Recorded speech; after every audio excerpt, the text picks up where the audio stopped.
El pecado que habita en nosotros. Entonces respondió Job a Jehová y dijo: He aquí que yo soy vil. Job 40, 3, 4. Seguramente si algún hombre tenía el derecho de decir yo no soy vil, era Job, pues de conformidad al testimonio del propio Dios, él era varón perfecto y recto, temeroso de Dios y apartado del mal. Sin embargo, descubrimos que este eminente santo, cuando por su cercanía con Dios recibe suficiente luz para darse cuenta de su propia condición, exclama: He aquí que yo soy vil. Estamos seguros que eso que Job se vio forzado a decir se aplica también a cada uno de nosotros, seamos hijos de Dios o no, y si somos partícipes de la gracia divina, esto se convierte en un tema de gran consideración para nosotros, pues aunque seamos nosotros mismos regenerados, debemos exclamar cada uno a nombre propio: He aquí que yo soy vil. Es una doctrina enseñada por la Sagrada Escritura, según lo creo yo, que cuando un hombre es salvado por la gracia divina, no es purificado completamente de la corrupción de su corazón.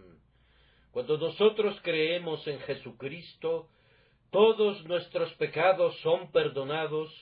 Sin embargo, el poder del pecado, aunque es debilitado y mantenido bajo el dominio de la naturaleza nacido de nuevo que Dios infunde en nuestras almas, no cesa, sino que se queda en nosotros y se quedará hasta el día en que nos muramos.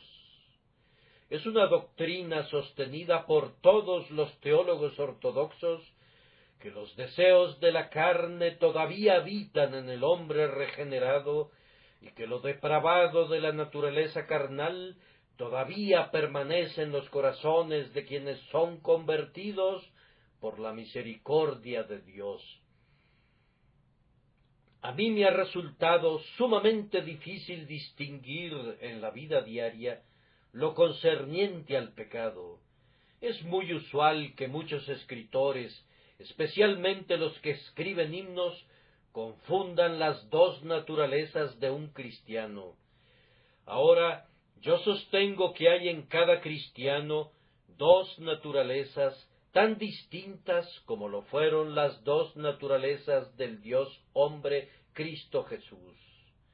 Hay una naturaleza que no puede pecar porque es nacida de Dios, una naturaleza espiritual venida directamente del cielo, tan pura y tan perfecta como el propio Dios, quien es su autor.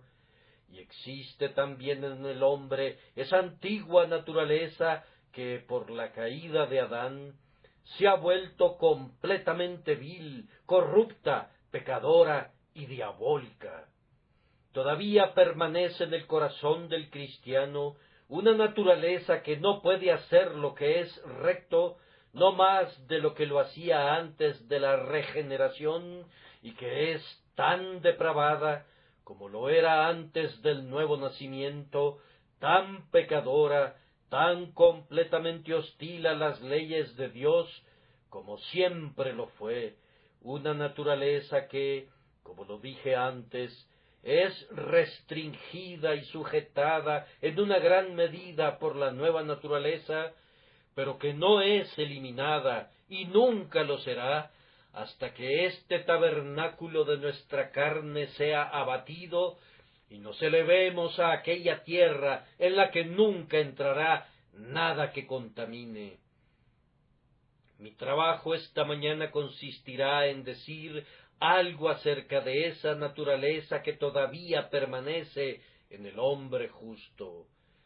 Primero intentaré demostrar que todavía permanece, y los otros puntos voy a sugerírselos conforme avancemos. El terrible gran hecho, es que inclusive los justos poseen naturalezas depravadas. Job dijo, «He aquí que yo soy vil». No siempre lo supo. A través de toda la larga controversia, Job se había proclamado justo y recto. Él había dicho, «Mi justicia tengo asida y no la cederé».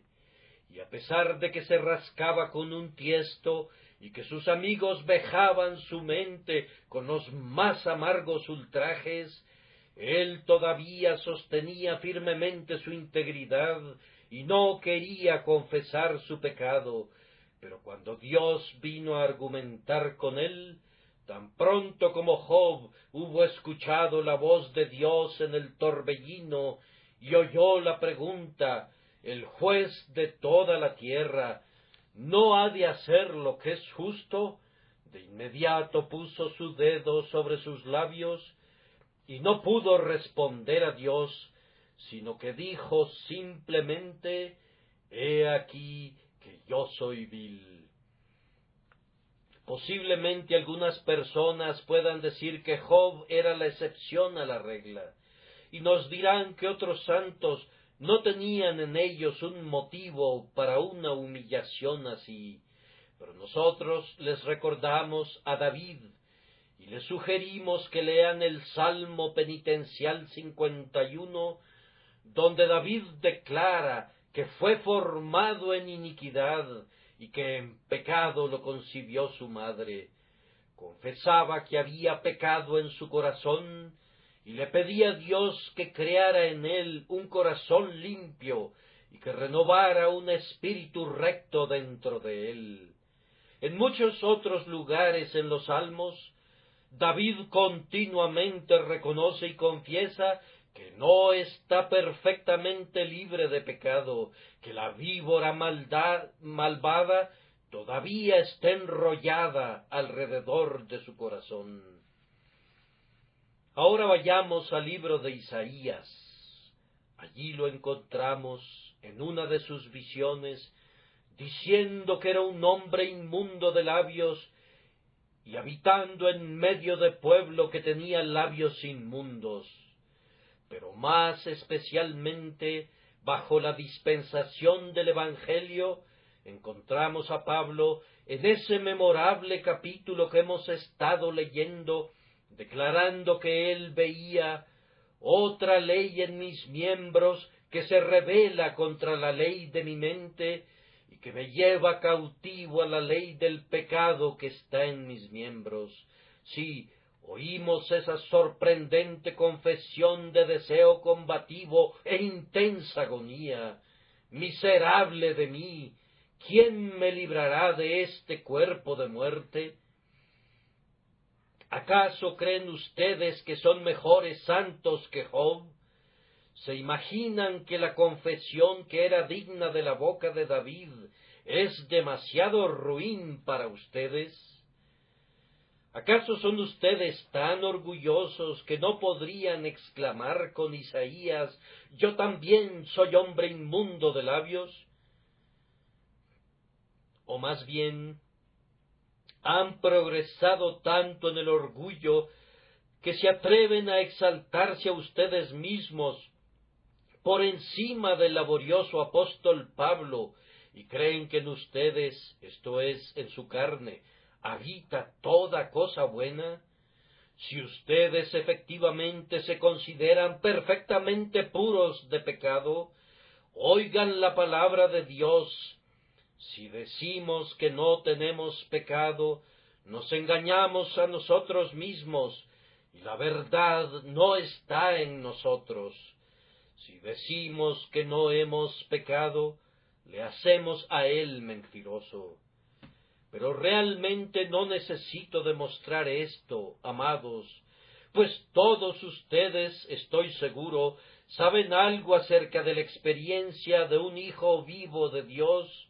Han descubierto que en sus mejores y más felices momentos, el pecado todavía habita en ustedes, que cuando quieren servir mejor a su Dios, el pecado frecuentemente obra en ustedes con furia suprema. Ha habido muchos santos de Dios que se han abstenido durante un tiempo de hacer cualquier cosa que han sabido que es pecado, pero sin embargo no ha habido uno solo que haya sido perfecto internamente.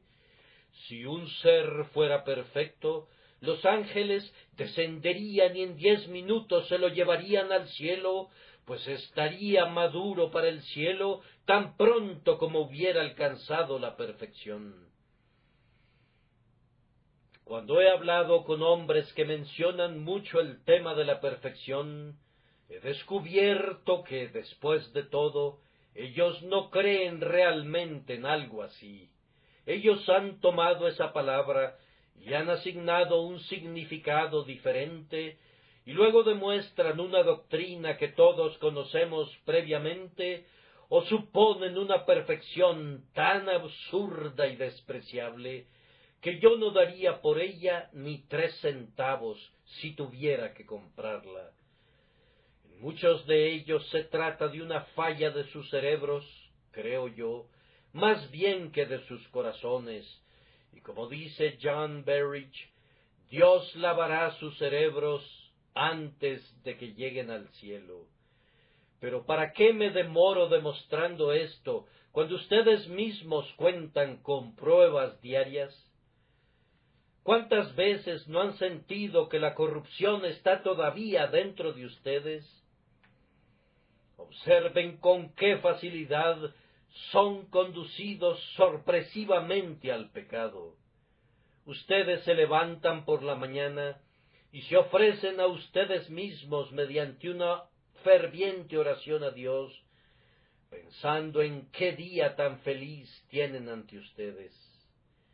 Escasamente han terminado de pronunciar esa oración, cuando algo viene a arrugar su espíritu y sus buenas resoluciones son arrojadas a los vientos y dicen, este día que yo pensé que iba a ser muy feliz, ha sufrido un terrible ataque brusco y violento. Yo no puedo vivir para Dios como quisiera. Tal vez has pensado, voy a subir al piso superior y le voy a pedir a Dios que me guarde. Bien, en general, ustedes han sido guardados por el poder de Dios, pero súbitamente viene algo. El mal carácter de pronto te ha sorprendido. Tu corazón fue tomado por sorpresa cuando no esperabas un ataque. Las puertas fueron abiertas de par en par y una expresión profana salió de tus labios y caíste de rodillas otra vez emprimado, exclamando, «He aquí que yo soy vil». He descubierto que tengo un algo en mi corazón que cuando he cerrado mis puertas con pasador y pensado que todo está seguro, se arrastra y corre los pasadores y deja entrar al pecado. Además, amados, aun cuando no son llevados sorpresivamente al pecado, encontrarán en su corazón una terrible tendencia al pecado que es muy poderosa para que puedan mantenerla a raya, diciéndole, hasta aquí llegarás, pero no pasarás. No, descubrirán que es más de lo que ustedes pueden controlar, a menos que un poder divino esté con ustedes y que la gracia que previene restrinja sus pasiones y prevenga que ustedes se entreguen a sus concupiscencias innatas. Ah, soldados de Jesús, ustedes han sentido, yo sé que ustedes han sentido las sublevaciones de la corrupción, pues ustedes conocen al Señor en sinceridad y verdad, y ustedes no se atreven a esperar estar en este mundo perfectamente libres de pecado, a menos que quieran mentir a su propio corazón. Habiendo expuesto ese hecho, debo simplemente hacer una observación acerca de él y proseguir. Cuán erróneo es de parte de cada uno de nosotros que excusemos nuestros pecados basándonos en el hecho de que poseemos corazones perversos. He conocido a algunas personas que profesan ser cristianas, pero que minimizan el pecado, puesto que todavía permanece la corrupción.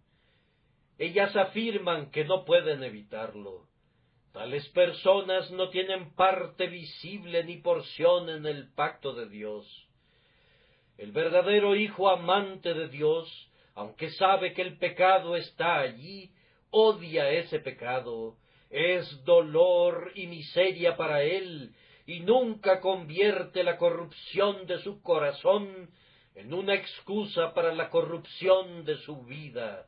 Nunca argumenta la depravación de su naturaleza como una apología para la depravación de su conducta.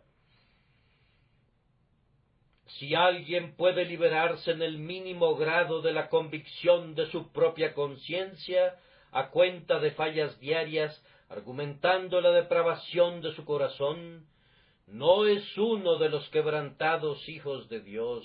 Él no es uno de los siervos probados del Señor, pues ellos gimen bajo el pecado y lo llevan al trono de Dios. Saben que está en ellos.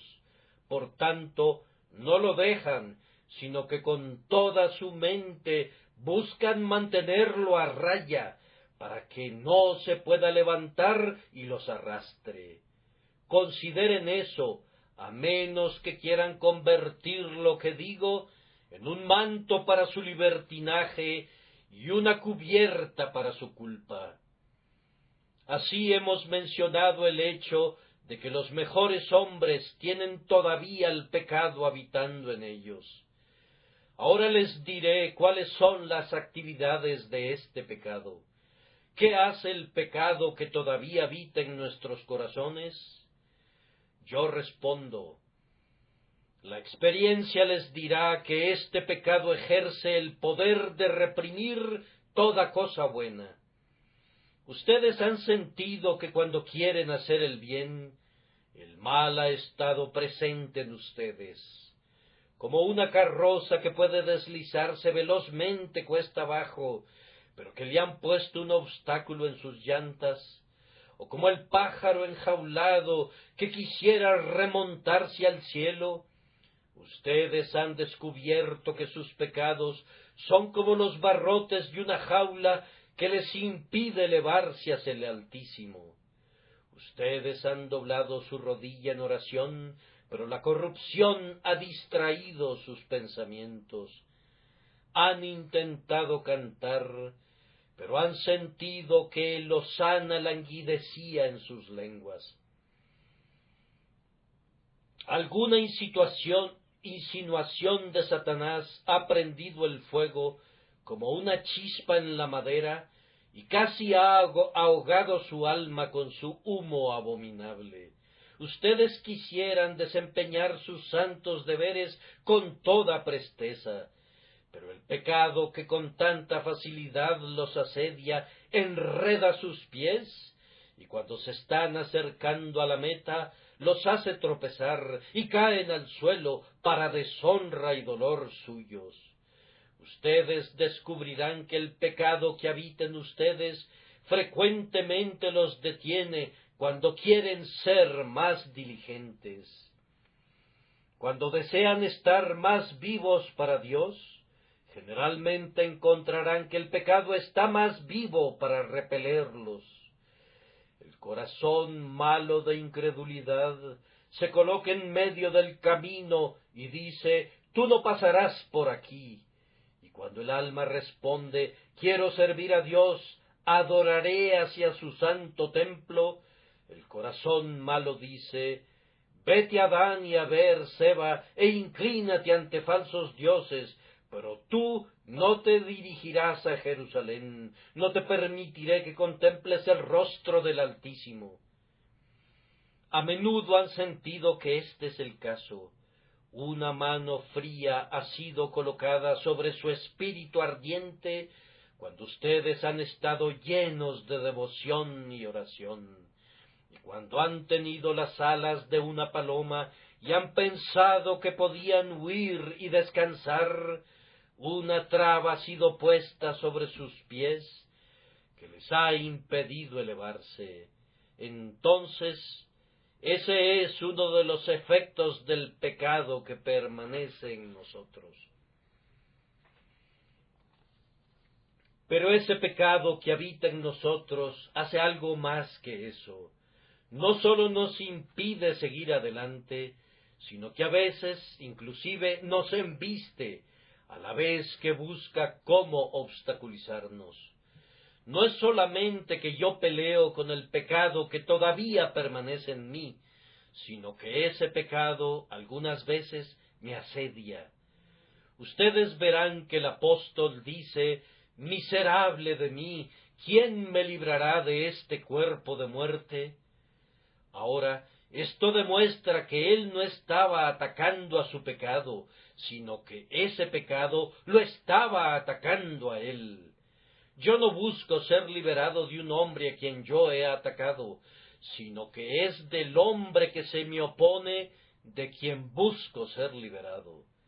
Y así, algunas veces el pecado que habita en los creyentes se lanza en contra nuestra, como algún feroz tigre de la selva, o como algún demonio celoso del Espíritu Celestial que está dentro de nosotros.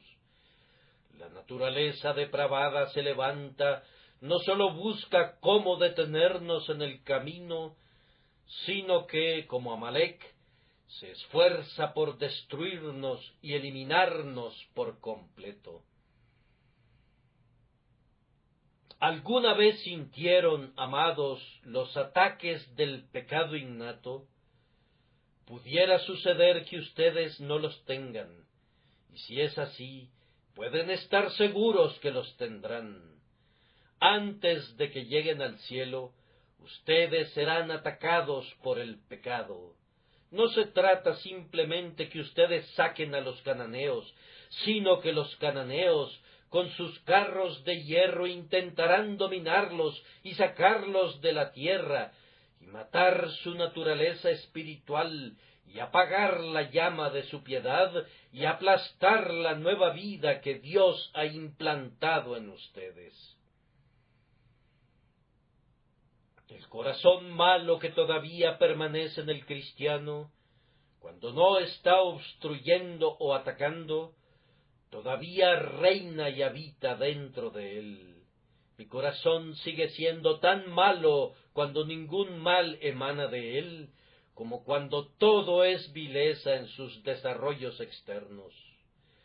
Un volcán es siempre un volcán, aun cuando dormita, no confíes en él. Un león es un león, aunque juegue como un cabrito, y una serpiente es una serpiente, aun cuando la puedas tocar por un momento mientras dormita. Aun hay veneno en su aguijón, cuando sus escamas azules invitan al ojo.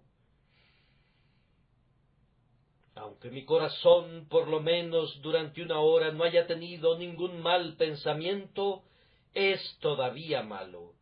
Si fuera posible que yo viviera durante días sin una sola tentación para pecar salida de mi propio corazón, sería todavía tan malo como antes. Y siempre está mostrando su vileza, o se está preparando para una nueva exhibición, o está cargando su cañón para disparar en contra nuestra, o de lo contrario, está positivamente en guerra contra nosotros. Pueden estar absolutamente seguros de que el corazón nunca es diferente de lo que originalmente fue. La naturaleza depravada es todavía depravada, y cuando no hay una hoguera, está amontonando la leña con la que va a arder en otro día.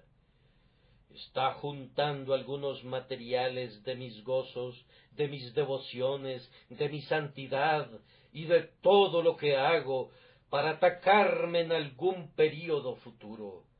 La naturaleza depravada es únicamente mala y eso de continuo, sin la menor mitigación o elemento de bondad.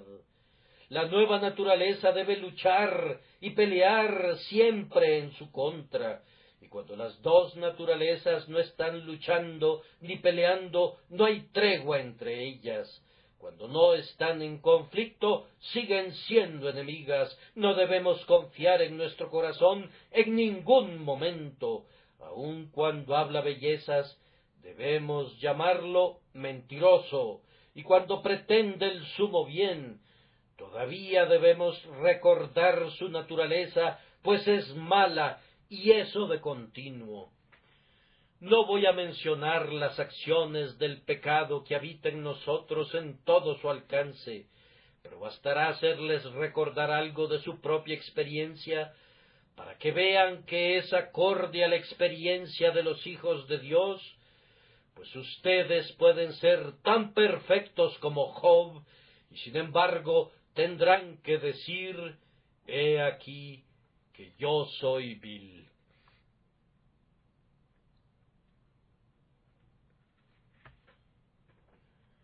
Habiendo mencionado las acciones del pecado que permanece, permítanme citar, en tercer lugar, el peligro en el que nos encontramos debido a esos malos corazones.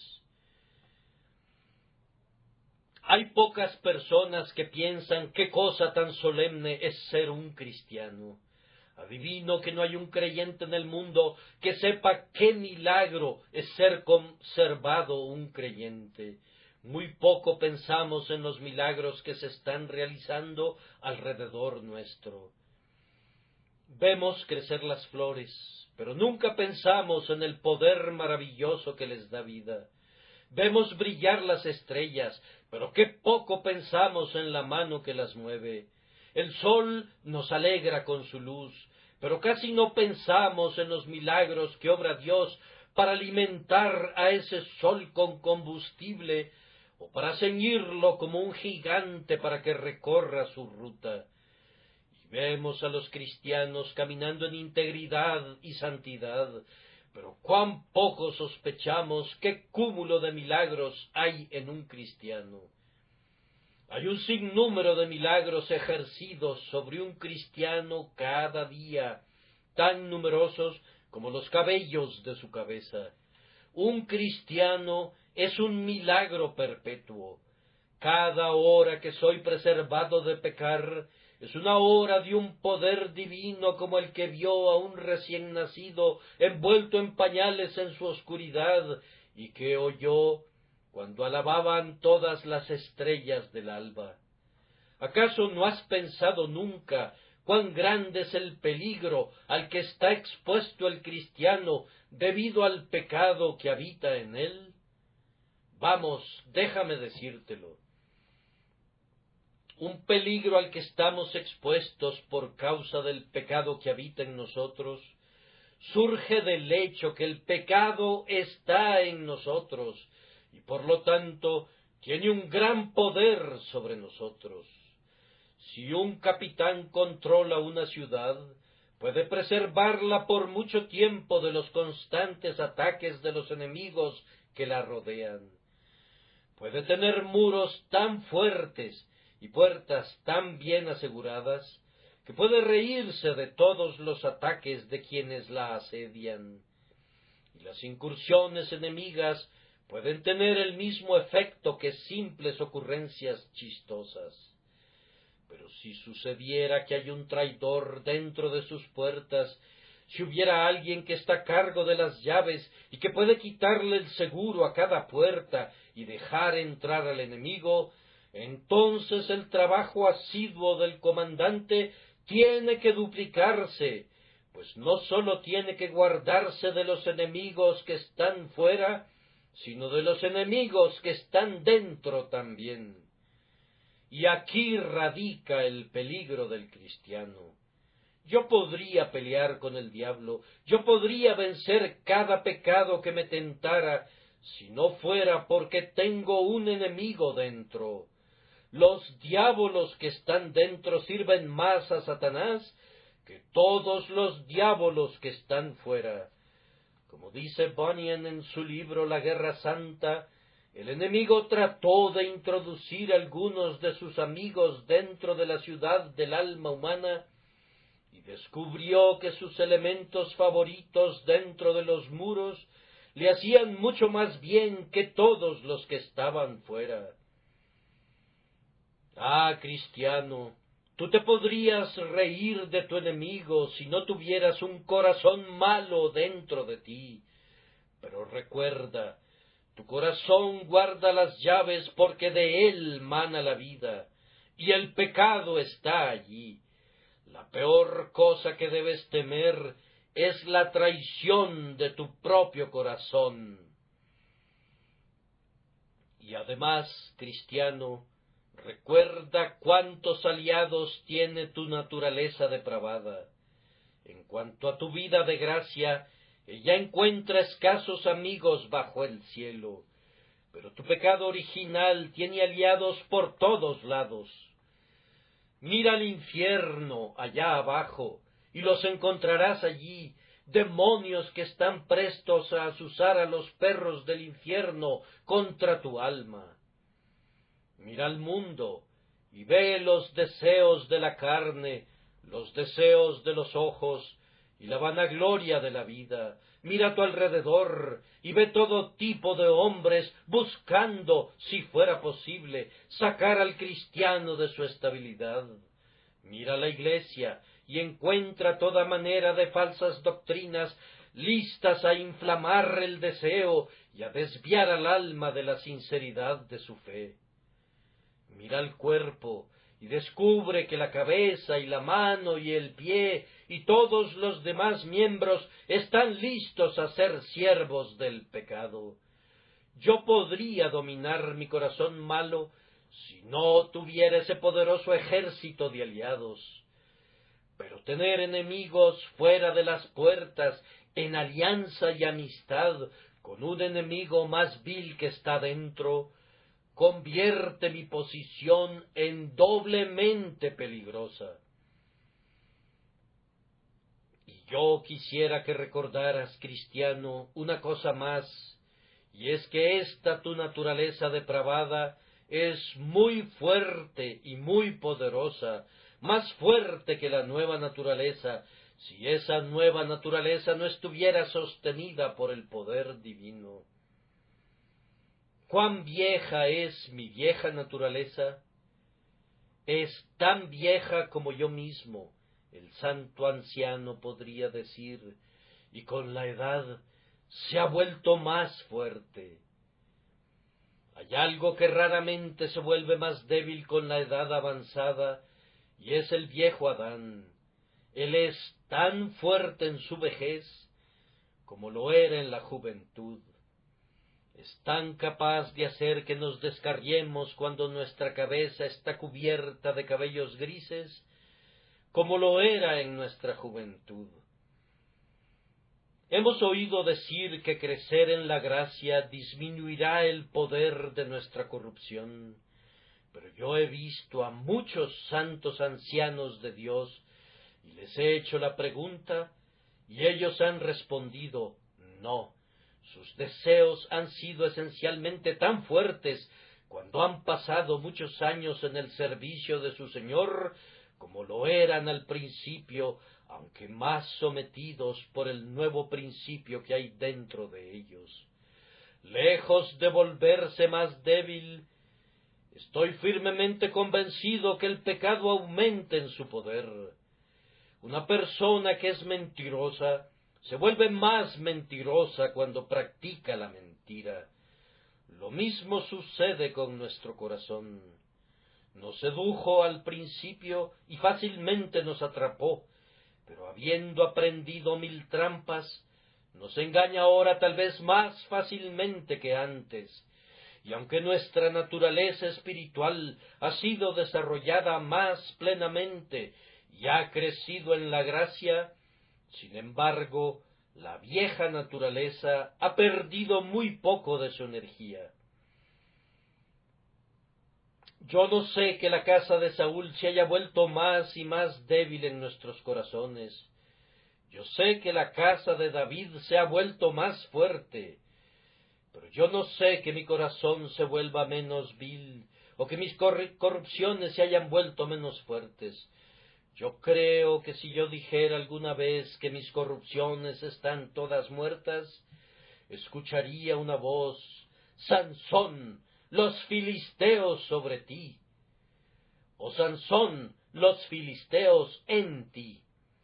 Sin importar todas las victorias anteriores y los montones sobre montones de pecados que yo haya eliminado, yo sería dominado si la misericordia todopoderosa no me preservara. Cristiano, cuídate del peligro. No hay ningún hombre en combate tan en peligro de recibir un tiro como lo estás tú por tu propio pecado. Tú cargas en tu alma con un traidor infame. Aun cuando te habla bellamente, no debes confiar en él. Tú tienes en tu corazón un volcán adormecido, pero se trata de un volcán con una fuerza tan terrible que puede todavía sacudir tu naturaleza entera.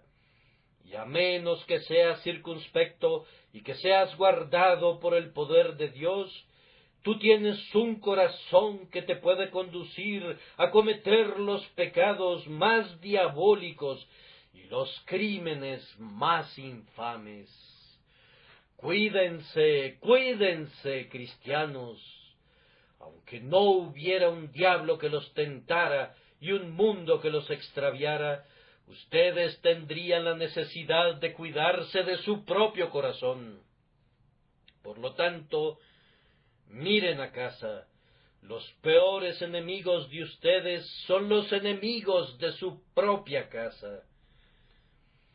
Sobre toda casa guardada, guarda tu corazón, porque de él mana la vida, y de él puede manar la muerte también, la muerte que te condenaría si la misericordia soberana no lo previniera.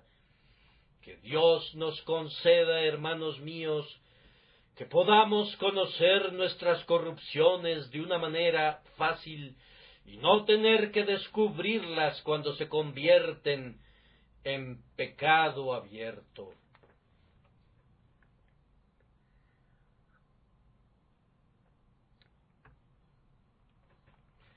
Y ahora llego al cuarto punto, que es el descubrimiento de nuestra corrupción.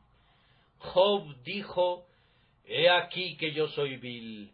Esa expresión «he aquí» implica que él estaba atónito. El descubrimiento fue inesperado. Hay tiempos especiales con el pueblo del Señor cuando aprende por experiencia que es un pueblo vil. Ellos escucharon al ministro cuando afirmaba el poder del deseo innato, pero tal vez sacudieron la cabeza diciendo: «No puedo ir tan lejos como eso».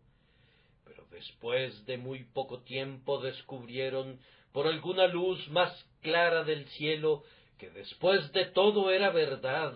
«He aquí que yo soy vil».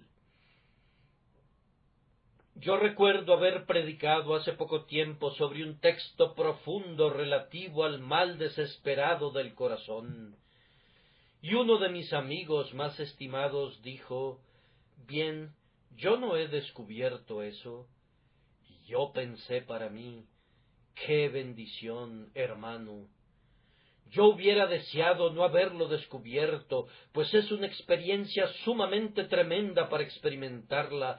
Me atrevo a decir que hay muchas personas aquí presentes ahora que dicen: «Yo no confío en ninguna justicia propia, no confío en nada en el mundo, excepto en la sangre de Cristo, pero todavía no he descubierto la vileza de mi corazón de la manera que tú has mencionado».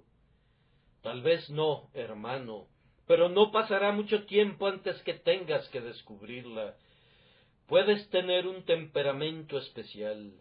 Dios te ha preservado de todo contacto con tentaciones que hubieran revelado tus corrupciones, o tal vez le ha agradado, como una condescendencia de su gracia, por actos que has sido elegido para desempeñar para Él, darte una vida apacible, de tal forma que no has sido sacudido por los tumultos de tu propia alma. Mas, sin embargo, déjame decirte que debes esperar encontrar en las más íntimas profundidades de tu corazón todavía una profundidad más baja. Que Dios te consuele y te capacite cuando salgas del horno, para estar más abajo que nunca en el escabel de la misericordia divina. Yo creo que nosotros generalmente descubrimos la mayor parte de nuestras fallas cuando tenemos el mayor acceso a Dios. Job no había tenido nunca el descubrimiento de Dios como el que tuvo en este momento. Dios le habló en el torbellino, y entonces Job dijo: yo soy vil. No es tanto cuando estamos abatidos o faltos de fe que conocemos nuestra vileza, descubrimos algo de ella en ese momento, pero no toda la verdad. Es cuando por la gracia de Dios somos ayudados a subir al monte, cuando nos acercamos a Dios y cuando Dios se nos revela a nosotros, que sentimos que no somos puros a sus ojos. Nosotros percibimos algunos destellos de su elevada majestad. Vemos el brillo de sus faldones oscuros con luz insufrible, y después de haber sido deslumbrados por esa visión, viene una caída, como si, herida por la luz ardiente del sol, el águila se cayera desde sus grandes alturas y se estrellara contra el suelo. Lo mismo ocurre con el creyente. Él se eleva a Dios y súbitamente se viene al suelo. He aquí, dice, que yo soy vil. Nunca lo hubiera sabido si no hubiera visto a Dios. He aquí que yo lo he visto y ahora descubro cuán vil soy. Nada muestra más la negrura como la exposición a la luz. Si yo quisiera ver la negrura de mi propio carácter, tengo que ponerla junto a la pureza sin mancha. Y cuando el Señor se agrada en darnos alguna visión especial de Él mismo, algún dulce intercambio con su propia persona bendita, entonces es cuando el alma prende, como nunca lo supo antes, con una agonía que tal vez no sintió nunca antes, inclusive en su propia convicción de pecado: he aquí que yo soy vil. Dios se agrada haciendo esto, y para evitar que la grandeza de las revelaciones no me exaltase desmedidamente, Él nos envía este aguijón en mi carne para permitir que nos veamos a nosotros mismos después de que lo hemos visto a Él. Hay muchos hombres que nunca llegan a conocer mucho de su vileza hasta que la sangre de Cristo ha sido rociada sobre sus conciencias, o aún hasta después de haber sido durante muchos años hijos de Dios. Conocí hace algún tiempo el caso de un cristiano que había sido positivamente perdonado antes que hubiera tenido un fuerte sentido del pecado. Yo no sentí mi vileza, dijo, hasta que escuché una voz: yo soy el que borro tus rebeliones. Y después de eso me di cuenta cuán negro había sido yo. Yo no pensé en mi inmundicia, dijo él, hasta después de que vi que había sido lavado. Yo pienso que hay muchos miembros del pueblo de Dios que, aunque tenían alguna noción de su negrura antes de que vinieran a Cristo, nunca supieron cuán enteramente viles eran ellos, sino hasta después. Ellos pensaron entonces: cuán grande debe haber sido mi pecado que necesitó a tal Salvador, cuán desesperada mi inmundicia que requirió de tal lavamiento. cuán terrible mi culpa, que necesitó de tal expiación como la sangre de Cristo. Pueden tener la certeza de que entre más conozcan de Dios y de Cristo, más se conocerán a ustedes mismos, y se sentirán obligados a decir como lo hicieron antes: he aquí que yo soy vil, vil en un sentido extraordinario, como nunca se imaginaron o adivinaron hasta ahora. He aquí que yo soy vil ciertamente.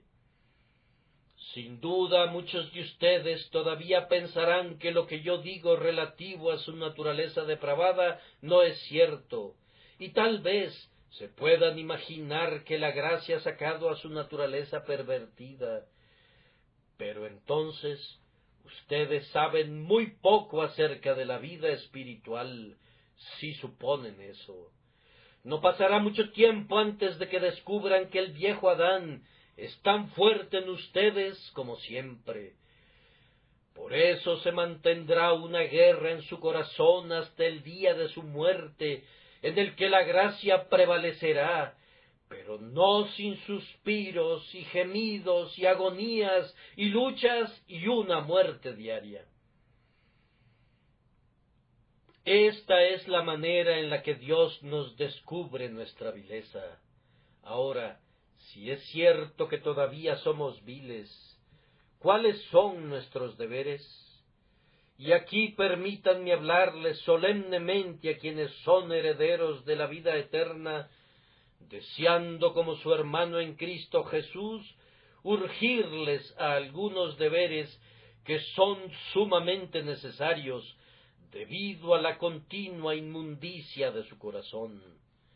En primer lugar, si sus corazones todavía son viles y todavía hay una naturaleza depravada en ustedes, cuán equivocado sería de parte de ustedes suponer que todo su trabajo está hecho. Hay algo relativo a lo cual yo tengo mucha razón de quejarme de algunos de ustedes. Antes de su bautismo, ustedes eran extremadamente diligentes. Siempre participaban en los medios de la gracia, y yo siempre los veía por aquí. Pero hay algunos aquí presentes ahora, que tan pronto pasaron ese Rubicón, que dieron el paso decisivo, comenzaron a partir de ese momento a disminuir en celo, pensando que la obra estaba hecha. Yo les digo solemnemente que yo sé que hay algunos que eran personas de oración, cuidadosas, devotas, viviendo muy cerca y junto a su Dios, hasta que se unieron a la Iglesia. Pero desde ese momento en adelante, ustedes han declinado gradualmente. Ahora realmente me parece digno de dudarse si esas personas son cristianas. Les digo que tengo serias dudas acerca de la sinceridad de algunos de ustedes. Si yo veo que un hombre se vuelve menos diligente después del bautismo, pienso que no tenía ningún derecho de ser bautizado, pues si hubiera tenido un sentido adecuado del valor de esa ordenanza y hubiera sido correctamente dedicado a Dios, no se hubiera regresado a los caminos del mundo. Me siento muy dolido cuando veo a uno o a dos individuos que una vez caminaron muy consistentemente con nosotros, pero que ahora comienzan a separarse. Yo no encuentro ninguna falla en la gran mayoría de ustedes en lo relacionado a su firme adherencia a la palabra de Dios. Yo bendigo a Dios porque por espacio de 2 años y aún más, ustedes han sido sostenidos firme y sólidamente por Dios. No los he visto ausentes de la casa de oración, ni creo que su celo haya decaído, pero hay unos cuantos que han sido tentados por el mundo, que han sido conducidos a extraviarse por Satanás, o que por algún cambio en sus circunstancias, o por tener que alejarse a alguna distancia, se han vuelto fríos y han dejado de ser diligentes en la obra del Señor. Hay algunos de mis oyentes que ya no son tan diligentes como lo fueron antes. Queridos amigos míos, si ustedes conocieran la vileza de su corazón, verían la necesidad de ser tan diligentes ahora como una vez lo fueron. Oh, si cuando fueron convertidos su vieja naturaleza hubiera sido cortada, no habría necesidad de vigilancia ahora. Si todos sus deseos hubieran desaparecido por completo y toda la fuerza de la corrupción estuviera muerta en ustedes, no habría necesidad de perseverancia.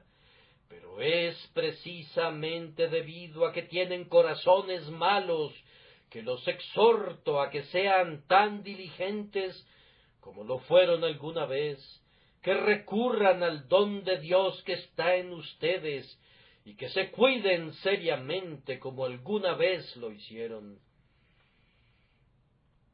Hombre, no te imagines que la batalla terminó. Esta solamente ha sido la primera señal de la trompeta convocando a la guerra. Ese llamado de la trompeta ha cesado, y por eso tú piensas que la batalla ya pasó. Yo te digo, no, la pelea apenas acaba de comenzar, los ejércitos apenas están avanzando, y tú te acabas de poner tu atuendo de guerra. Tú tienes muchos conflictos por venir. Sé diligente, pues de lo contrario, ese tu primer amor se extinguirá, y tú todavía puedes caer en esto. Salieron de nosotros, pero no eran de nosotros. Tengan cuidado, mis queridos amigos, de no rebelarse. Es lo más fácil del mundo, y sin embargo, es la cosa más peligrosa del mundo. Tengan mucho cuidado de no abandonar su primer celo. Eviten enfriarse en el menor grado. Ustedes fueron una vez ardientes y diligentes. Sean todavía ardientes y diligentes, y dejen que el fuego que una vez ardió dentro de ustedes todavía los anime. Sean todavía hombres de poder y vigor, hombres que sirven a su Dios con diligencia y celo. Además, si su naturaleza perversa todavía está dentro de ustedes, cuán vigilantes deben ser. El diablo nunca duerme, su naturaleza perversa nunca duerme. Ustedes no deben dormirse nunca. Y lo que a vosotros digo, a todos lo digo, velad. Estas son las palabras de Jesucristo, y no hay nada que requiera tanto de repetición como esa palabra, velad. Podemos hacer casi cualquier cosa menos velar, pues velar es un trabajo muy agotador, especialmente si velamos con almas adormecidas. Velar es un trabajo muy fatigoso. Hay poco honor público que se reciba al velar, y por tanto no poseemos la esperanza de un renombre que nos motive. Velar es un trabajo que muy pocos de nosotros desempeñamos, me temo. Pero si el Todopoderoso no hubiera velado sobre ti, el diablo te hubiera llevado hace mucho tiempo. Queridos amigos, los exhorto a que velen constantemente. Cuando la casa vecina se está incendiando, cuán rápidamente saltan de sus camas las personas, y si tienen líquidos combustibles, los sacan de los predios y velan, para que su casa no se convierta en una presa de ese elemento devorador. Ustedes tienen corrupción en su corazón. Cuídense de la primera chispa, para que no incendie su corazón.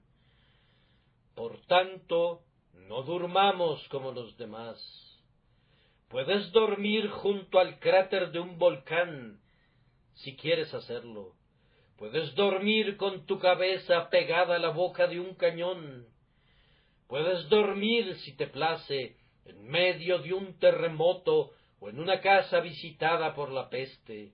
Pero yo te suplico, no te duermas mientras tengas un corazón malo. Vigilen sus corazones. Ustedes pueden pensar que son muy buenos, pero se convertirán en sus ruinas si la gracia no lo previene. Vigilen diariamente, vigilen perpetuamente, guárdense para que no pequen. Sobre todo, queridos hermanos míos, si sus corazones ciertamente están todavía llenos de vileza, cuán necesario es que nosotros todavía exhibamos fe en Dios. Si yo debo confiar en mi Dios al comenzar mi camino, debido a todas las dificultades que debo enfrentar, si esas dificultades no son disminuidas, debo confiar en Dios de la misma manera que lo hice antes. Oh, amados hermanos, entreguen sus corazones a Dios, no se vuelvan autosuficientes. La autosuficiencia es la red de Satanás que utiliza para cazar a los hombres como pobres peces insensatos y los destruye. No sean autosuficientes, considérense nada, pues no son nada, y vivan con la ayuda de Dios. La forma de crecer fuertes en Cristo es volviéndose débiles en ustedes.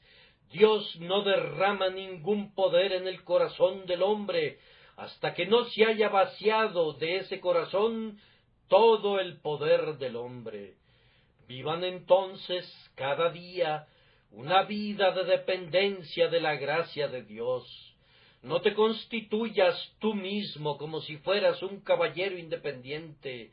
No inicies tus propias actividades como si tú pudieras hacer todas las cosas por ti mismo. Pero vive siempre confiando en Dios.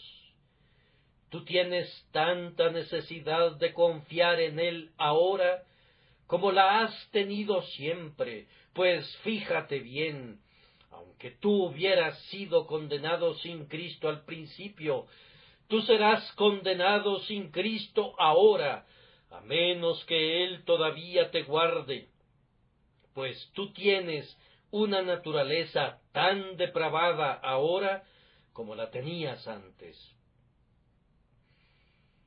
Muy amados hermanos, solo tengo que decir una palabra más, no a los santos, sino a los impíos, una palabra de aliento, pecador, pobre pecador perdido. Tú piensas que no debes venir a Dios porque tú eres vil. Ahora, permíteme decirte que no hay un solo santo en este lugar que no sea vil también. Si Job e Isaías y Pablo, todos ellos se vieron obligados a decir, yo soy vil, oh pobre pecador, te dará vergüenza unirte a esa confesión y decir, yo soy vil también. Si yo me acerco a Dios en oración hoy, cuando estoy de rodillas junto a mi cama, habré venido a Dios como un pecador vil y lleno de pecado. Mi hermano pecador, ¿quieres tener una mejor confesión que esa? Tú quieres ser mejor, ¿no es cierto? Vamos, los santos en sí mismos no son mejores. Si la gracia divina no erradica todo pecado en el creyente, ¿cómo piensas hacerlo tú mismo? Y si Dios ama a su pueblo mientras todavía es vil, ¿piensas tú que tu vileza le impedirá amarte? No, vil pecador, ven a Jesús, el más vil de los viles, cree en Jesús. Tú que eres escoria de la sociedad, tú que eres el estiércol y la hez de las calles, yo te pido que vengas a Cristo. Cristo te ordena que creas en Él. No a los justos, no a los justos, sino a pecadores vino a salvar Jesús. Ven ahora, di, Señor, yo soy vil, dame fe. Cristo murió por los pecadores. Yo soy un pecador. Señor Jesús, rocía tu sangre sobre mí. Te digo, pecador, de parte de Dios, que si tú confiesas tu pecado, tú encontrarás el perdón. Si ahora dices de todo corazón, yo soy vil, lávame, serás lavado ahora. Si el Espíritu Santo te da la capacidad de decir con todo tu corazón ahora, Señor, yo estoy lleno de pecado, tal como soy, sin ningún otro argumento, excepto que tu sangre fue derramada por mí, y que tú me pides que venga a ti, oh Cordero de Dios, yo vengo a ti, yo vengo a ti. Tú saldrás de este lugar con todos tus pecados perdonados, y aunque tú hayas entrado a este lugar con todos los pecados que un hombre puede cometer sobre tu cabeza, tú saldrás como inocente, sí, más inocente que un bebé recién nacido.